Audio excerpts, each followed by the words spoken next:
বন্ধুরা, আজকে অনেকদিন পর বাইক নিয়ে বেরোলাম। বর্তমানে বাসা থেকে বেরিয়ে হতে পারছিলাম না, শুধুমাত্র অফিসের প্রয়োজনে বাইক থেকে বেরোতাম। কিন্তু এই কদিন যে বাসা থেকে বেরো ছাড়া রিক্সা নিয়ে বেরোতাম, তো প্রতিদিনই দেখা যেত 200-400 টাকা তো ভাই রিক্সা ভাড়া দিতেই হতো।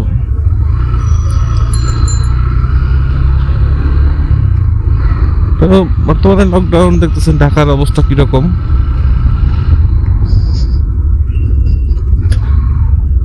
একটা সময় এখানে অনেক লোকের আনাগোনা ছিল, স্কুল কলেজ, কিন্তু আজ এই প্যান্ডেমিক সিচুয়েশনের কারণে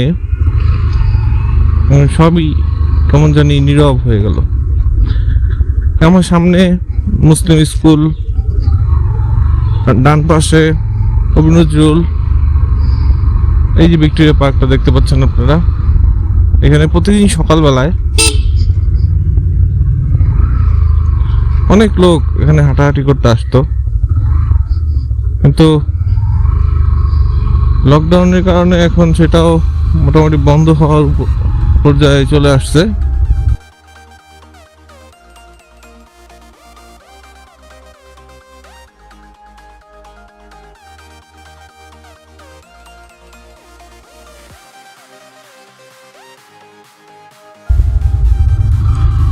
এই জগন্নাথ বিশ্ববিদ্যালয় সবসময় যেখানে ছাত্রছাত্রীদের পদচারণায় মুখরিত ছিল, আজকে সেটাও নীরব হয়ে গিয়েছে। সবচেয়ে বড় কথা হচ্ছে যে ঢাকার রাস্তা, এখানে সারি সারি বাস দাঁড়িয়ে থাকতো যাত্রীর উদ্দেশ্যে। আজকে কোনো বাস নেই, রাস্তায় শুধু রিক্সার রাজত্ব।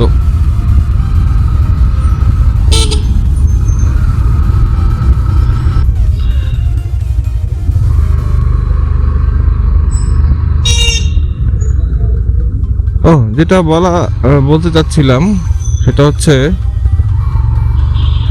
লকডাউনের কারণে অনেকেই আপনারা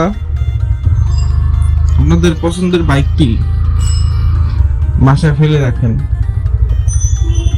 তো দীর্ঘদিন ফেলে রাখার কারণে বাইকে অনেক ধরনের ত্রুটির সম্মুখীন হতে পারেন আপনারা, যার কারণে দীর্ঘদিন লকডাউন থেকে বের হওয়ার পরে যখন আপনারা বাইক নিয়ে বের হবেন, অবশ্যই আপনারা বাইকের সবকিছু টুকিটাকি চেক করে নেবেন, এবং আপনাদের সর্বপ্রথম চেক করা উচিত বাইকের টায়ার প্রেশার ঠিকঠাক আছে নাকি। যদিও টায়ার প্রেশার মাপার জন্য মেশিন সবসময় সবার কাছে থাকে না, কিন্তু আপনারা চেষ্টা করেন আশেপাশে যেখানে মেকানিক এর দোকান আছে, মানে সরি যেখানে মেকানিকেরা আপনার করে, সেখানে আপনারা যাবেন, গিয়ে বাইকের টায়ার প্রেশারটা আপনি চেক করে নেবেন। বাইকের ইঞ্জিন অয়েল যদি লিক থাকে সেক্ষেত্রে আপনার বাইক থেকে ইঞ্জিন অয়েল ফোটা পড়বে, আপনার ইঞ্জিন অয়েল শেষ হয়ে যাওয়ার অবস্থা হবে, সেটাও চেক করে নেবেন। আর বাইকে ইঞ্জিন অয়েল পড়লে আপনারা অবশ্যই বুঝতে পারবেন আপনাদের বাইকের নিচে তেলের কি থাকে, দাগ থাকে, সেটা থেকে আপনারা বুঝতে পারবেন। তারপরে বাইকের ক্লাচ, ব্রেক এগুলো আপনারা একটু লুক করে নেবেন, কারণ অনেক সময় হার্ড হয়ে যায়, অনেকদিন থাকার কারণে হার্ড হয়ে যায়। দেখবেন অনেক সময় শুরুগুলোতে দেখবেন যে বাইকের যে ক্লাস, এগুলো একটা দড়ি দিয়ে ট্রেনে বাঁধা থাকে। তো আপনারা চাইলে ইচ্ছা করলে দীর্ঘদিন বাইকটা বন্ধ রাখতে চাইলে আপনারা একটা দড়ি দিয়ে আপনার ক্লাসটা বন্ধ চেপে রাখতে পারেন, বেঁধে রাখতে পারেন। এতে কি হবে, আপনার ক্লাসে যে তারটা সেটা টানা থাকলে সেটা ভিতর থেকে টাইট হওয়ার সম্ভাবনা থাকবে না, সেটা লুজ থেকে যাবে।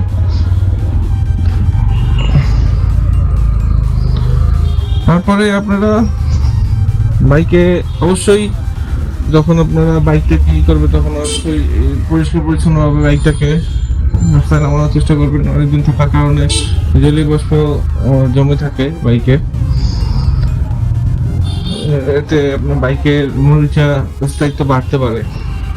তো সর্বপ্রথম বাইকটিকে আপনারা চেষ্টা করবেন একটু পরিষ্কার করে নেওয়ার জন্য পানি দিয়ে, বা কোনো একটা ওয়ার্কশপ থেকে আপনারা বাইকটিকে ওয়াশ করে নেবেন, যাতে আপনার বাইকটা দেখতে সুন্দরভাবে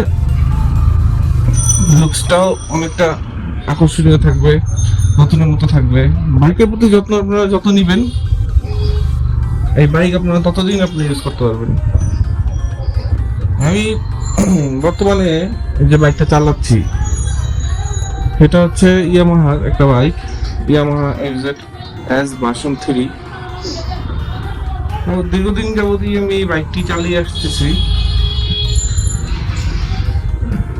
বাইকটি সবচেয়ে মজার ব্যাপার হচ্ছে এই বাইকের সাসপেন্সটা মারাত্মক। যারা এই বাইক চালিয়েছেন তারা সকলেই এই বাইকের সম্পর্কে একটা আইডিয়া রাখেন, আর যাদের আইডিয়া নেই বা যারা কিনতে চাচ্ছেন তারা অবশ্যই শোরুম থেকে একটা টেস্ট ড্রাইভ দিয়ে নেবেন। আর এই বাইক সম্পর্কে আমি আর বেশি কিছু বলবো না, কারণ হচ্ছে অনেক বাইকাররা বাইকের ব্লগ রিভিউ দিয়ে থাকে, সেখান থেকে আপনারা সেই ব্লগের রিভিউগুলো আপনারা দেখে নিতে পারেন বাইক সম্পর্কে।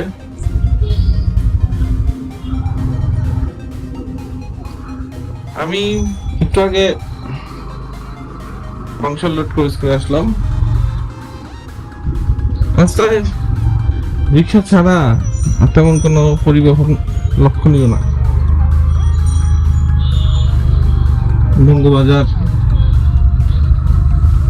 বঙ্গবাজার আজকে যেখানে আর কি লোকজন কেনাকাটা করবে পাইকারি মার্কেট থেকে, খুচরা মার্কেটে সেল হবে, আজকে সেই বঙ্গ মার্কেট বাইরে থেকে তালা মারা। ফলে কারণে মধ্যবিত্তদের অনেক ক্ষতি হয়ে যাচ্ছে, অনেকের চাকরি চলে যাচ্ছে, অনেকে বেতন পাচ্ছে না, অনেক ব্যবসায়ীদের মাথায় ওয়ান কাইন্ড অফ বাসি পড়ে গেছে। যেমন পরিবহন খাতের যে যারা ব্যবসায়ীরা, তাদের এখন বাস চলাচল বন্ধ। তারপরে নৌ পরিবহন খাতের যে ব্যবসায়ীরা, তাদের লঞ্চ চলাচল টোটালি বন্ধ। এতে যাত্রী ভোগান্তি যেমন সৃষ্টি হয়েছে, তেমন আর্থিক অনেক সমস্যার কারণ সৃষ্টি হয়েছে। তো বিভিন্ন মার্কেট, শপিং মল, মানে কেনাকাটা টোটালি বন্ধ, যার কারণে যারা খুচরা ব্যবসায়ী তারা এখন আর সঠিকভাবে কেনাবেচা করতে পারতেছে না। এটা সৃষ্টি হয়েছে অনেক বেকারত্বতা।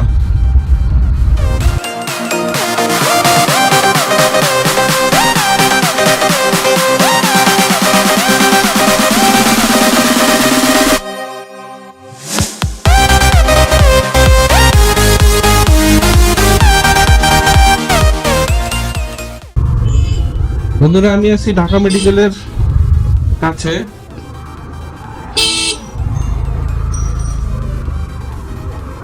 এত বড় লাইন কিসের রে বাবা?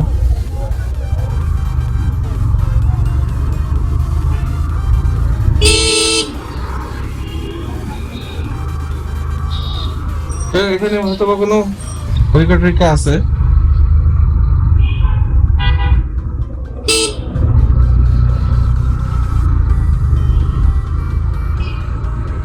রাস্তাঘাট দেখলে মনে হয় না এখানকার যে লকডাউন এখানে আছে, বাংলাদেশে লকডাউন চলতেছে এরকম দেখে মনে হয় না।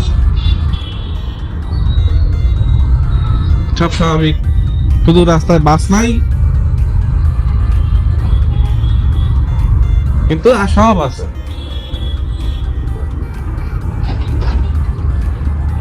আপনারা লকডাউনের ভিতরে সবাই ঘরে থাকার চেষ্টা করবেন, কারণ গতকালকেও আমি যখন ব্লগটা করতেছি তার আগের দিনও দেশের রেকর্ড সংখ্যক মানুষ করোনার কারণে মারা গিয়েছে। তো আপনারা একটু নিরাপত্তা বজায় রেখে চলাফেরা করবেন, মাস্ক ব্যবহার করবেন অবশ্যই।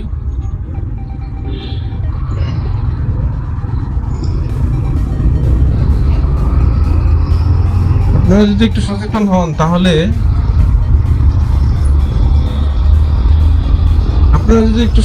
হন তাহলে হয়তোবা এরকম একটা সময় আর বেশি দিন দেখতে হবে না। আজকে বাইরের দেশের অনেক কান্ট্রি, বাইরের দেশের মানুষরা সচেতনতার কারণে আজকে তারা অনেকেই মাস্ক ছাড়া বাইরে ঘুরতে পারে, কারণ তারা সচেতনতা হওয়ার কারণে তাদের প্যান্ডেমিক সময় থেকে তারা বের হয়ে চলে আসতে পারছে, যেটা আমরা বাঙালিরা পারিনি। এখনো দেখা যায় যে ঢাকা শহর থেকে যে গ্রাম অঞ্চলগুলোতে প্রচুর আক্রান্ত সংখ্যা, কারণ গ্রামের মানুষজন সেরকম ভাবে মাস্ক ব্যবহার করে না, তাদের বিভিন্ন ধরনের অজুহাত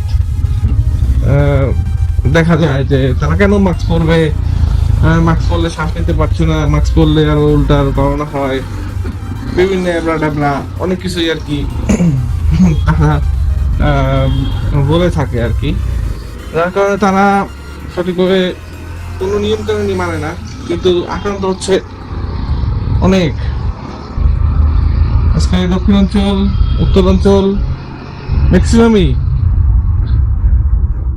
লোকে করোনা দ্বারা বেশি আক্রান্ত হচ্ছে।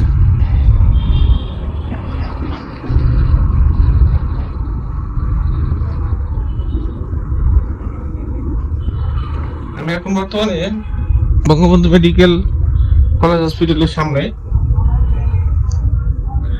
একটু অফিসের কাজে যাচ্ছি, তো চিন্তা করলাম যে আপনাদের সাথে একটু বকবক করি,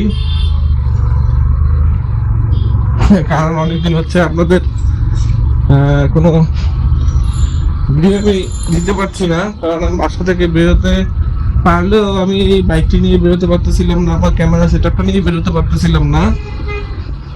চিন্তা করলাম আজকে একটু চেষ্টা করে দেখি পুলিশ বাবা এখন ডিস্টার্ব করে কি না। তো রাস্তায় বেরিয়ে দেখলাম যে না, তেমন একটা সমস্যা নাই, এখন পর্যন্ত নাই, তবে চেকপোস্ট থাকবেই। অবশ্যই মাস্ক পরবেন, মাস্ক পরতে হবে, মাস্ক না পরলে তারা অবশ্যই কেস দিয়ে দেয় বিভিন্ন চেকপোস্ট গুলোতে। ইভেন যারা রিক্সাওয়ালা ভাই যারা আছে তাদেরও মাস্ক থাকতে হবে, মাস্ক না পরলেও তাদের কানের ভিতরে ঝুলে রাখতে হবে মাস্ক, মানে মাস্ক লাগবেই। আপনার কাগজপত্র ঠিকঠাক, যতই যা কিছু বলেন, মাস্ক যদি আপনার নাকে না থাকে তাহলে আপনাকে অবশ্যই মামলা খেতে হবে। তো ভাইয়েরা, আপনারা যারা রাস্তায় এই লকডাউনের ভিতরে বাইক নিয়ে বের হন, তাদের কাছে একটা রিকোয়েস্ট, আপনারা একটু সতর্কতার সাথে বাইক নিয়ে বেরোবেন, দরকার ছাড়া আপনারা রাস্তায় ঘোরাঘুরি করবেন না। তো বন্ধুরা, আমি আমার গন্তব্যে চলে এসেছি।